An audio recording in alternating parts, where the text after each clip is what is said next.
4 PM news network में दोस्तों आपका स्वागत है। मैं हूं आपके साथ राशिद ज़हीर। G7 में जाने से पहले ट्रंप की बात हुई थी पुतिन से। फिर ट्रंप ने अपने जो उसका प्लेटफॉर्म ट्रुथ करके है वो उस पर अपना एक बुरा वक्तव्य डाला, मैं लगा देता हूं।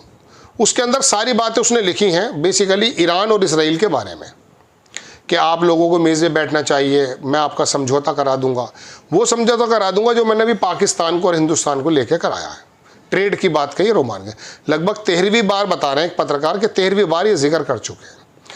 हमारे मुंह से कोई बात ये नहीं निकल पाई अभी तक कि जी आपने कौन सा फैसला करा दिया, हम आपके कौन से दरवाजे पे गए थे साहब, आप होंगे अमेरिका के राष्ट्रपति।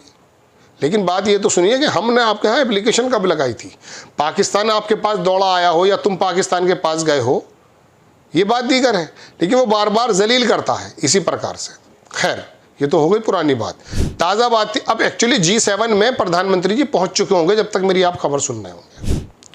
मैं पूछ रहे ये बताना चाहता हूं कि डोनाल्ड ट्रंप के मुंह से मुझे कोई ऐसी कूटनीति की बातें तो निकलती नहीं है।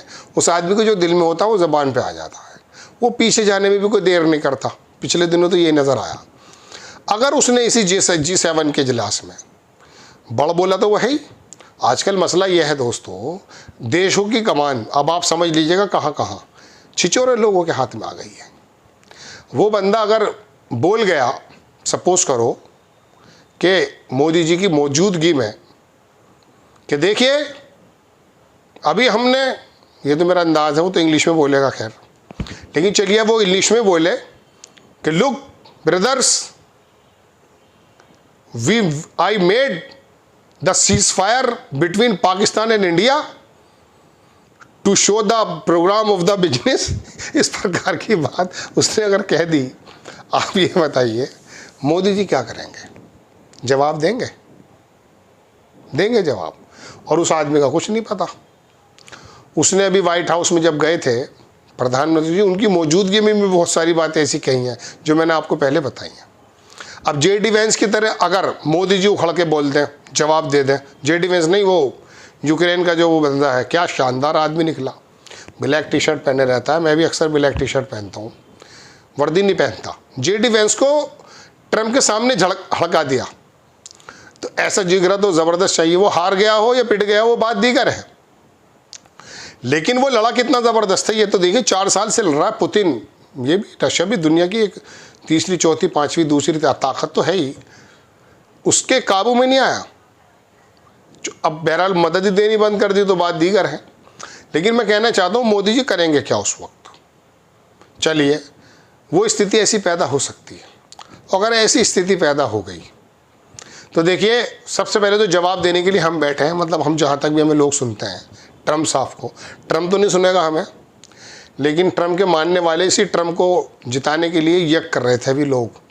ये भारतीय जनता पार्टी के कार्यकर्ता, हिंदू संगठन के, RSS के, ऐसा लग रहा था इनका फूफा हो। ट्रंप आ जाएगा तो दिल इधर धुल जाएंगे। उसने इतने ज़्यादा वार करने शुरू कर दिए। मैं रोज़ाना सुबह को उठता था कि स्टोरी क्या बनाऊँ, ट्रंप की तरफ से स्टोरी आ जाती थी। एक बड़ी खुशी की बात है, वो खुशी की बात यह है कि हमारे देश के पत्रकार, गोदी मीडिया के तो नहीं, अलबत्ता यूट्यूब के और थोड़े लिखने वाले, मुझे अच्छा यूँ लगा, कुछ लोग तो पहले से लिख रहे हैं, मुझे अच्छा यूँ लगा कि मणिपुर पर, पहलगाम पर, कूटनीति पर, इंटरनेशनल मुद्दों पर वाकई बोलने लगे। मुझे बहुत अच्छा लगता है।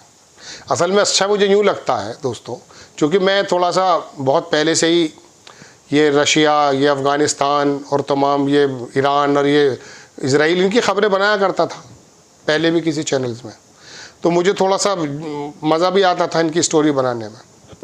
लेकिन अब ये लगने लगा कि अब आम आदमी भी, चाहे वो गज़ा का युद्ध हो या ईरान, इस वजह से भारत के लोगों का जहन यूट्यूबर्स का आने लगा है, पत्रकार बात करने लगे, सीरियस डिस्कशन होने लगा है।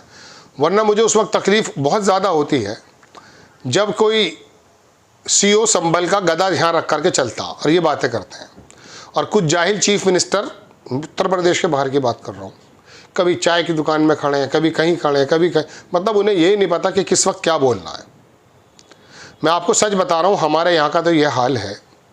मैं दोस्तों अपनी एक बात बताऊँ आपको, अगर आप इस वक्त सुनने के मूड में हो, हम थोड़ी फील्ड पत्रकारिता भी करते हैं कि न्यूज़ चैनल में हम काम करते थे, तो हम अपने शहर के जो लोकल प्रशासन का जो अड्डा था एसएसपी वगैरह का, वहाँ खड़े हो जाते थे खबरों के इंतज़ार में। एक गांव का आदमी आया, उसने आकर ये कहा कि उसकी प्रॉब्लम्स थी कुछ, वो प्रॉब्लम हल नहीं हो रही थी।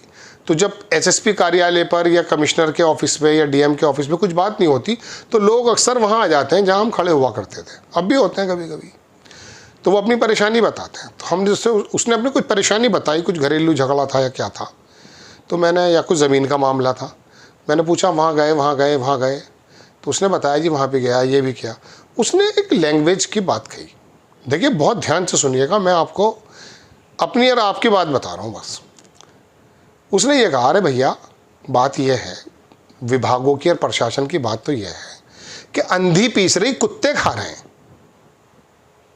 मेरी समझ में वाकई वक्ती तौर पे नहीं आई ये मिसाल, लेकिन मैं उसका भाव समझ गया था कि ये जो विभाग हैं, ये जो तमाम हमारे जर्नलिज्म का क्षेत्र है, ये लोग उन कामों में लगे हुए हैं, और मतलब जिसका दशा और दिशा सुधरने की बात तो छोड़ो, वक्त और पैसा बर्बाद हो रहा है, और दलाल टाइप के लोग हैं ना, कुत्ते खा रहे हैं, और दलाल टाइप के लोग अपनी हंडियाँ सेक रहे हैं। तो दोस्तों, मुझे जब भी मैं कचहरी जाता हूँ तो मुझे लगता है समय, पैसा, सलाहियत, मतलब तमाम चीज़ें लगने के बाद वहाँ क्या हो रहा, पेशकार बैठा हुआ उसको ज़रा सा फ़र्क नहीं पड़ता कि ये केस 40 साल से चल रहा है, 4 महीने से चल रहा है ना। जो मजिस्ट्रेट और उस जज को फ़र्क पड़ता है। वहाँ पंखा जो चल रहा है उसका बिल भी आप और हम दे रहे हैं, उसकी तनख्वाहें भी हमारे टैक्सेस से निकल रही हैं। अब आप कहेंगे हम तो इनकम टैक्स ज़्यादा देते नहीं, माचिस तो ख़रीदते हो ना, टैक्स देते हो, सड़क पे चलते हो टैक्स देते हो, मकान बनाते हो टैक्स देते हो, माचिस से लेके हवाई जहाज़ के बीच में जो भी प्रक्रिया टैक्स देते हैं हम। तो हमारे टैक्स से उनकी तनख्वाहें चल रही हैं, लेकिन चल रहा है, वकील भी चल रहे हैं वहाँ पर।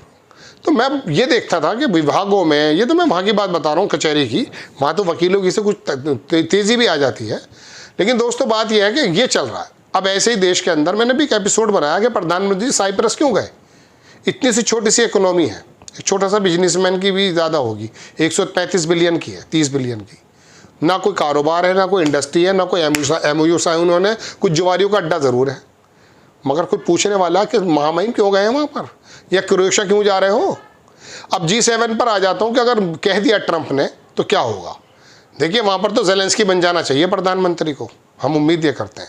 और अगर ना भी है वो, तो उसका हाथ पकड़े कि आप 13वीं बार कह चुके हैं, कौन सा फैसला कराया साहब आपने।